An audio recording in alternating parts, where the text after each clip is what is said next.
Hello everyone, I am Dr. Prachi Kulkarni, fertility specialist, 49 Fertility Center, Banjara Hills.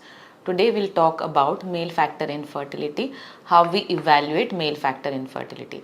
So male factor infertility, we evaluate by clinical history, examination, semen analysis, blood test, if required scrotal Doppler, which is an ultrasound, and sometimes genetic test. But most common test is semen analysis and history and examination.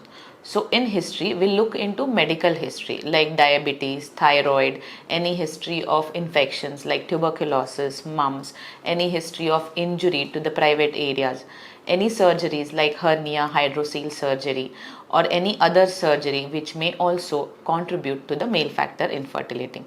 Then sexual history, occupation history, any exposure to chemicals, habits like smoking, drinking alcohol, any drug abuse, if any medications, if the patient is taking, then medication history.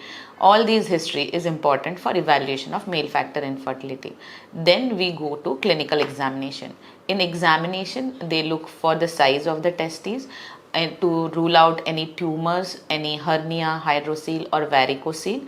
Then semen analysis. So in semen analysis, what we do is we evaluate multiple things like the volume of the semen, the pH of the semen, if fructose is present or absent, the sperm count, motility of the sperm morphology, any abnormalities like pus cells or blood in the semen. So this is semen analysis. After semen analysis, if any issues like very low sperm count, less than 15 million, less than 5 million, or zero sperm count, such patients require further evaluation. So this further evaluation is by hormonal test.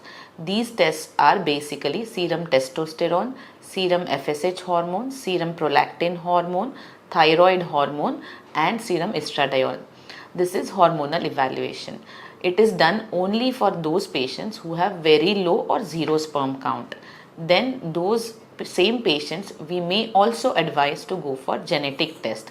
These genetic tests are karyotype test and also sometimes Y chromosome microdeletion test.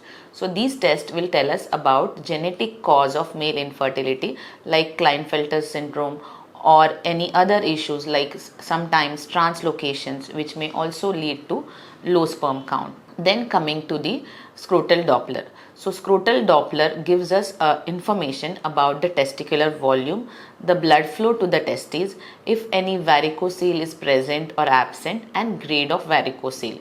If any infections, it can also tell us about epididymoorchitis like inflammation or swelling of the testes and the surrounding organs. So these are the tests which are done for male factor infertility. I hope this was helpful. Thank you.